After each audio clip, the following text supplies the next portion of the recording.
Guillermo Martínez Gauna-Vivas, General Director and Ayúdame 3D. Also Chris Fabian, co-founder and co-lead at UNICEF Giga. And Lara Orban, she's the Helmholtz Pioneer Campus Principal Investigator. Thank you very much.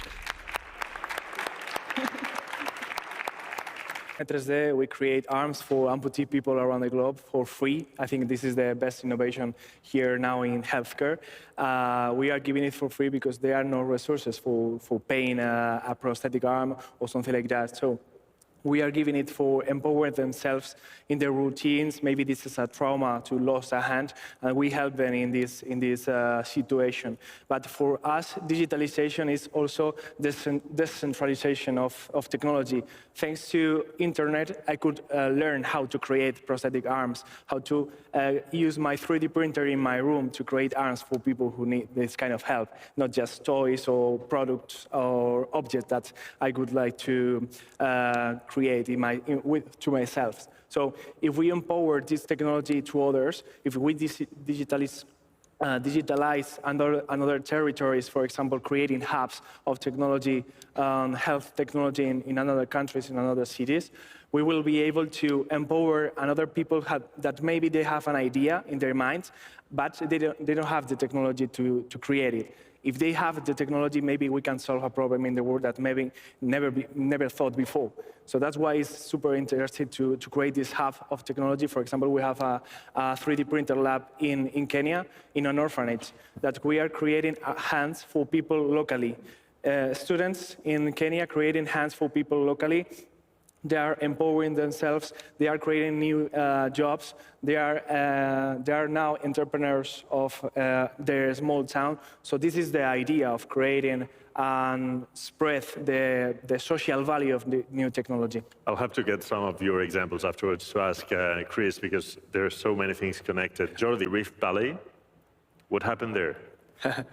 Well, it was a trip in 2017 when I decided to go to an orphanage, the Bamba orphanage, because I couldn't stand to study more in my engineer's degree, because my attention deficit and everything like that. So I decided to go to a trip and discover another culture, another bit, I don't know, this country. It was amazing for me, but I wanted to create something for this volunteering trip, not just go, take a picture, and go back, because for me, this is terrible in these cases of volunteering stuff that we know by Instagram or something like that. So I say, what I know that no one other knows in this moment, or maybe not the majority of people. And for me, it was 3D printers. I create toys. I'm a toy designer from when I was 5 years old. But I was a professional toy designer in the beginning of my professional career. So I say I have 3D printers. Maybe I bring some aid help, some prosthetic arms, for example, that I check on internet that there are hands for people with for kids with no fingers. So I can create something like that. So when I receive the pictures of this orphanage and the village around there, I see people with no elbow, with no arms, full arm. So I say, okay, I am 3D designer, but maybe I am inventor too. I am biomedical engineer, product designer, industrial engineer in this way. So I create the first arm for people with no elbow, with 3D printers, with no electronics that can move the arm. So I put 5 of these arms in my luggage. You cannot imagine how scared I was in the customs and something like that, because I was a guy, a 22 years old guy with 5 arms in my luggage. So I say, okay, let's go.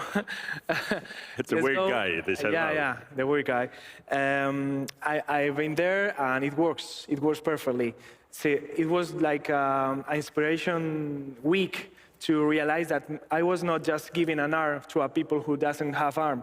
It was giving an opportunity to have a better job, an opportunity to to give to these children a hand to go to schools and not to receive money in the streets. So this is a second chance to many people, and not just in Kenya. It started in Kenya because it has to start somewhere, but it's continuing in Spain. It continues now in 55 more countries, giving these arms for free to 500 people per year. And now, because we are a small startup, social startup, but we hope to help to more than 83 million people who need this kind of help in the world. So from a trip with 5 arms in your luggage to Kenya, to Rift Valley, to 55 countries and changing the world. Have you realized if you really gave or turned that lives into new opportunities? Probably you did it with those 5, you realized how things change, but can you really map or follow the stories from these places if you're really giving second opportunities, how these people is living, what changed for them? Yeah, in Kenya in particular, I have my heart in there. So I repeat the trip many years after that, and I met with the first guys who received the device, and it is a change maker because someone of them was a primary teacher at school, and he told me that finally he can take a pencil and a book in the same time in their classes. So I say, okay, maybe this is super silly for me, but this is a huge advance for themselves. Or maybe they are in their routine life, they can eat by themselves, they can drink water by themselves. They just not need their moms or their families or their father to give them the food. So maybe also the parents can afford to have another jobs to themselves. So it's not just help. The technology is not just for help the person, the main person, but also the families and the society around them. So that's why the technology must be a tool to help others, because they just not are helping one person.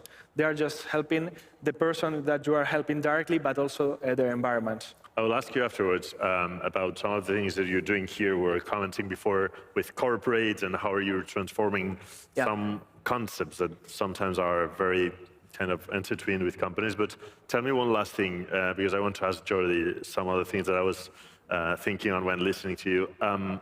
That arms, that plastic, the printed plastic, it's also special. It's sorry? Also special. You use a specific plastic. Yeah, we use PLA, which is a super common plastic that everyone using in the 3D printers. And we are using this plastic because Ayúdame 3D is an ecosystem, a full ecosystem around the globe.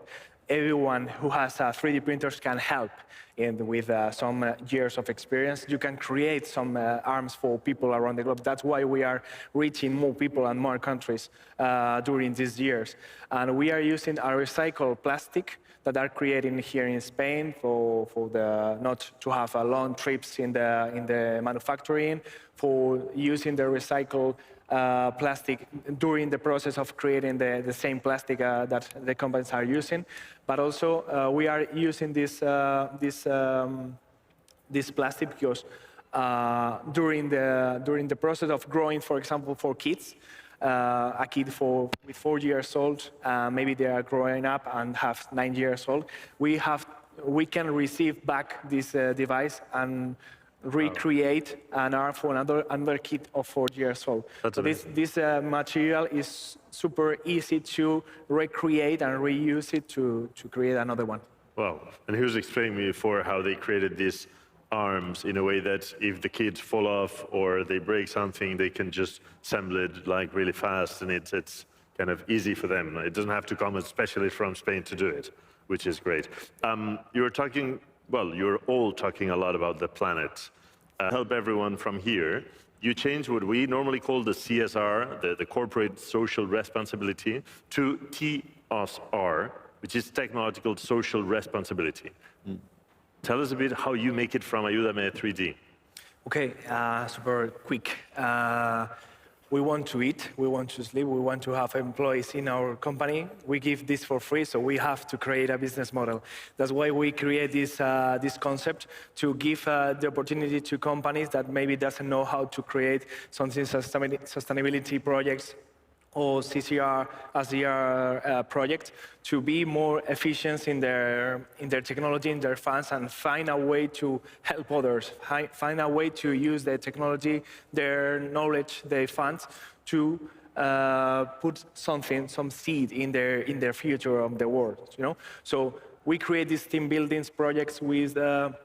We teach them how to create arms for other people who need this kind of arm in just 1 hour. We teach them how technology is super easy to use if you use it with passion, to help others or to help the environment.